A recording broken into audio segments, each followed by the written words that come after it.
हम आज की इस आराधना को शुरू करते हैं और अपने हृदय से, अपने मन से खोलकर परमेश्वर को उसकी सारी भलाइयों के लिए, सारे दानों के लिए जो उसने हमें दिया है, आइए हम उसको धन्यवाद करें।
भलाइयों को दिया है, उसी ने हमारे लिए हर एक दानों को दिया है, इसलिए परमेश्वर को धन्यवाद देंगे।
रविवार की वचन को हम देखें।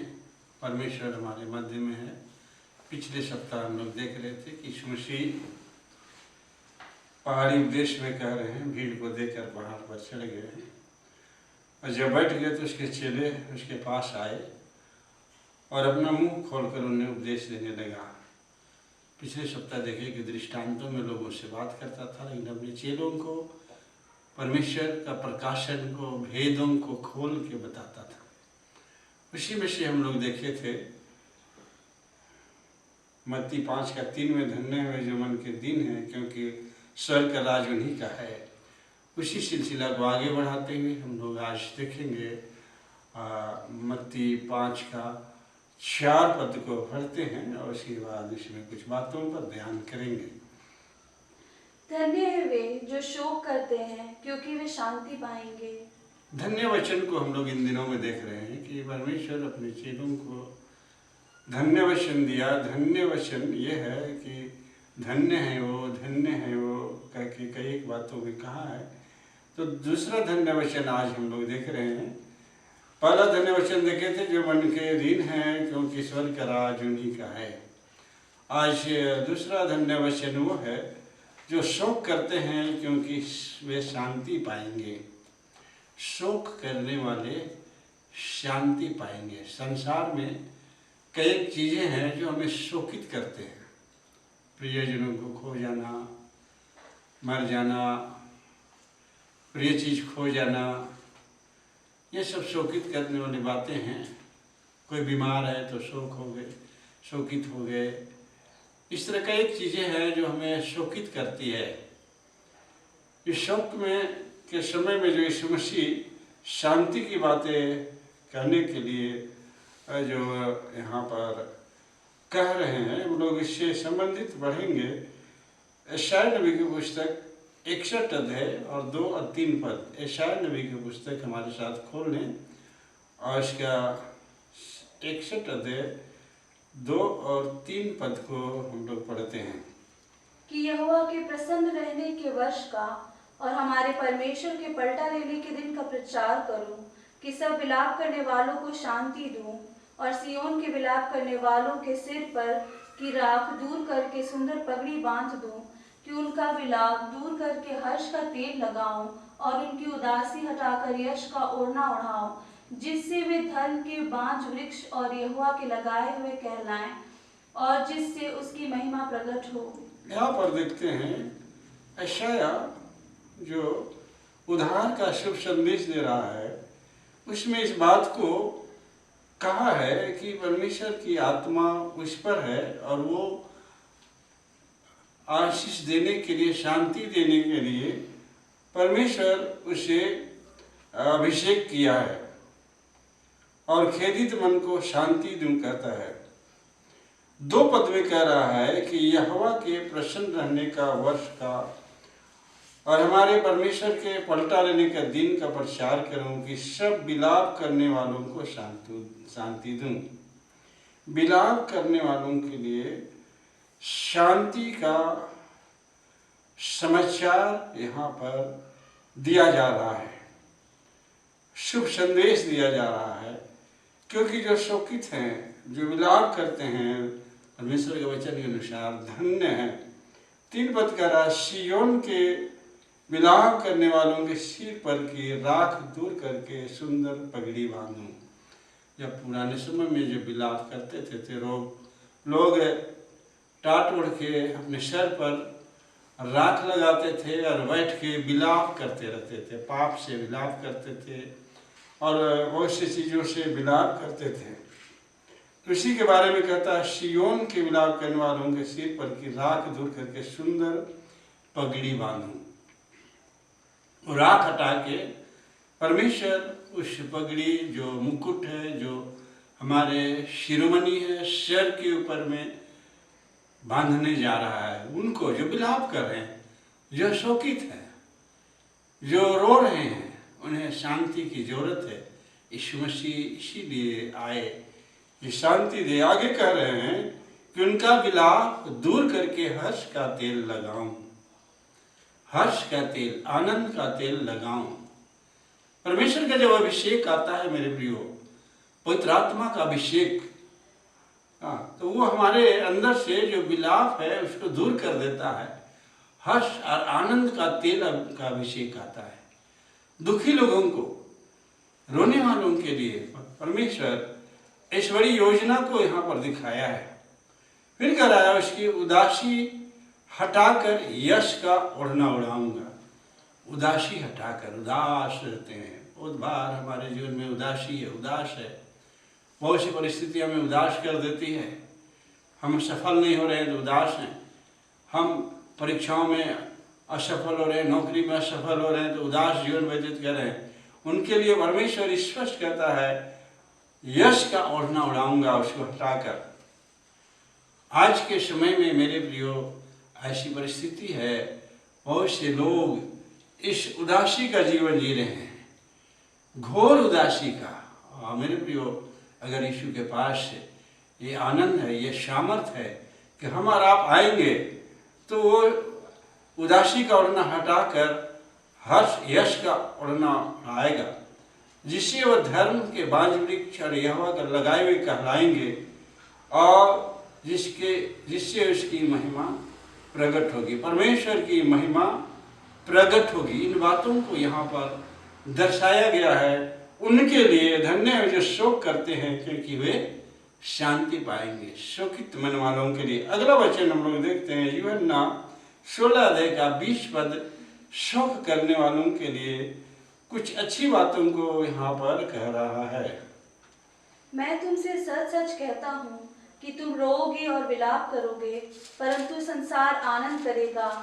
तुम्हें शोक होगा, परंतु तुम्हारा शोक आनंद में बदल जाएगा। यहाँ पर स्पष्ट कह रहा है कि मैं तुझसे सच सच कहता हूँ कि तुम रोओगे और विलाप करोगे, परंतु संसार आनंद करेगा ना। हमारे शोक और विलाप संसार में आनंद दे रहा है, लेकिन कहता है तुम्हें शोक होगा, परंतु तुम्हारा शोक आनंद में बदल जाएगा। परमेश्वर के पास उस शोक के समय में भी एक बड़ी आनंद का देता है। इसको याद रखें, जब हम दुखी हैं, शोकित हैं, तो हमें परमेश्वर हमारा शोक को बदल कर आनंद में कर देता है, आनंदमय जीवन दे देता है। हम अपने जीवन अनुभव कर सकते हैं जब प्रभु की उपस्थिति होती है। जब प्रभु की उपस्थिति में हम आते हैं तो हम देखे हैं पवित्र आत्मा का अभिषेक आनंद की भरपूरी को ले आता है, सामर्थ की भरपूरी को ले आता है, अपनी उपस्थिति की भरपूरी को ले आता है, जिससे हमारे अंदर में जो शोक है वो हम शांति पाते हैं और आनंद में बदल जाता है। आनंदमय परमेश्वर हमें आनंद से भर देता है। इसलिए एक बात को याद रखें, जब यीशु मसीह आएगा, हमें स्वर्ग में ले जाएगा, तो वहाँ केवल आनंद की भरपूरी होगी। हर एक का आँखों को आंसू पोंछ डालेगा। प्रकाशित वाक्य में कहता है, हर एक के आँखों के आंसुओं को पोंछ डालेगा, और वहाँ रोग नहीं होगी, शोक नहीं होगी, मृत्यु नहीं होगी। वहाँ केवल यीशु होंगे, हम होंगे, और आनंद ही आनंद का समय व्यतीत करेंगे यीशु मसीह की उपस्थिति में।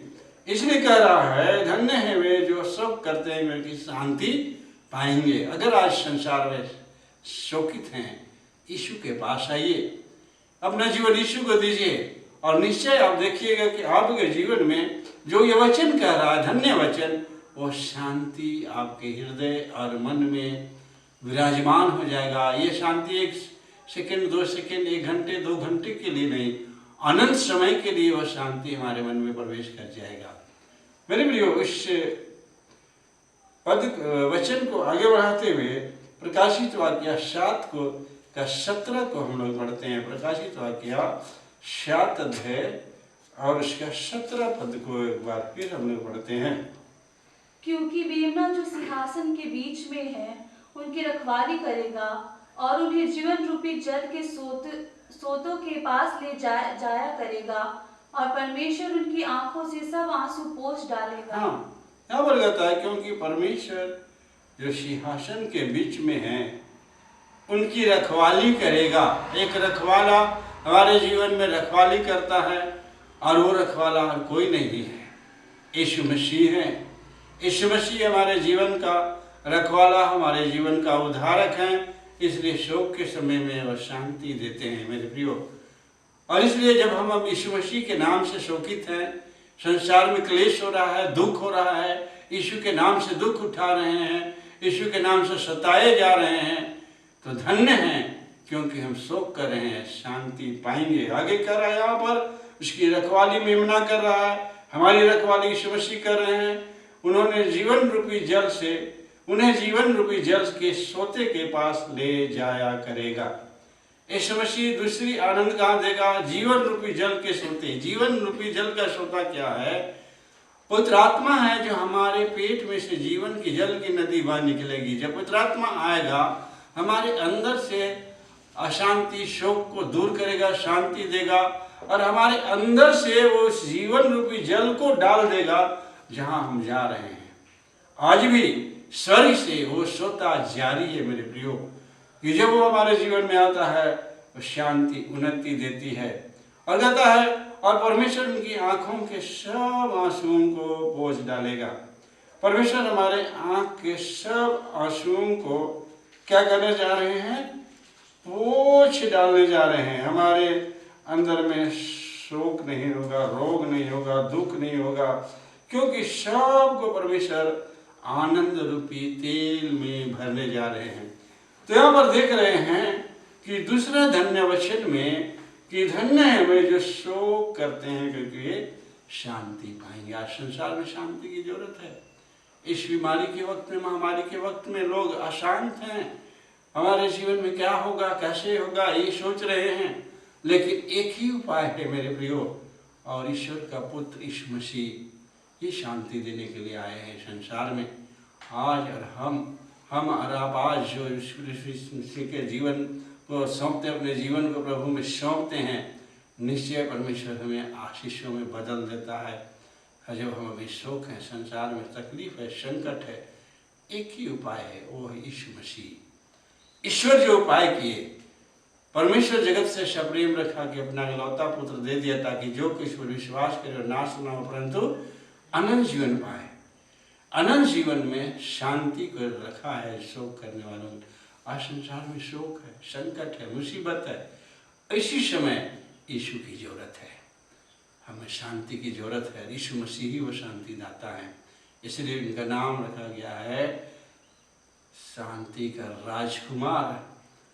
वो ऐसे शांति देते हैं जो दुनिया शांति नहीं दे सकती। हमारे जीवन में अगर अशांत हैं, संकट में, मुसीबत में है, मेरे प्रियो अपने जीवन यीशु को दीजिए। मेरे प्रियो यीशु के पास आइए। यीशु मसीह आपके पास है, आपके नजदीक में है, आपको छूना चाहते हैं। आप छूने दीजिए यीशु को, अपने हृदय और मन को खोल दीजिए और कहिए यीशु आइए, हमारे जीवन में आइए। हमें शांति की जरूरत है। हम शोकित हैं, संकट में हैं, बीमारी में हैं, मृत्यु के जोखिम में पड़े हुए हैं। प्रभु हमें शांति दीजिए, ऐसा प्रार्थना कीजिए। इसी समय यीशु मसीह आपको छुएगा, आपके जीवन में यीशु मसीह आएंगे और शांति देंगे। आइए प्रार्थना करें, इन सारी बातों को परमेश्वर के हाथ में सौंपे हैं। Hallelujah, hallelujah, hallelujah, hallelujah. राबा रीरा बालाला बालाला बा। सर्वशक्तिमान प्रभु तेरे चरणों पर आते हैं। प्रभु जी, जितने प्रिय इन वचनों को आज सुन रहे हैं, जो अशांत हैं, जो संकट में हैं, मुसीबत में हैं, किसी परेशानी में है, किसी को नौकरी नहीं है, किसी को बीमारी है, किसी तरह की शादी ब्याह नहीं हो रही है, बहुत सी बातों में लोग परेशान हैं आज संसार में। प्रभु इस समय प्रार्थना करते हैं सारे लोगों के लिए जो सुन रहे हैं। यीशु जा उनके हृदय में, यीशु जा उनके मन में, उनके घर में जा प्रभु, और शांति को स्थापित कर। धन्य है वे जो शोक करते हैं, शांति पाएंगे। तू कहा है शोकित मनों को शांति दे। यीशु शांति दे, उन्हें आशीष दे। प्रार्थना यीशु के नाम में सुन दे, ऐसे ग्रहण कर। आमीन। आप प्रभु यीशु मसीह का अनुग्रह, ईश्वर पिता का प्रेम, पवित्र आत्मा की सहभागिता हम सबों के संग सर्वदा होती रहे। आमीन। सबको जय मसीह। आशा करते हैं आप लोग अच्छे से होंगे। हमारा फ़ोन नंबर आपको दिया गया है। अगर आप कोई संकट में हैं, किसी तरह की परेशानी है, हमारे साथ संपर्क करें। हम लोग आपके लिए जरूर प्रार्थना करेंगे, सुबह शाम लगातार। हम लोग अपने पारिवारिक प्रार्थना में, व्यक्तिगत प्रार्थना में आपको उठाएंगे। धन्यवाद।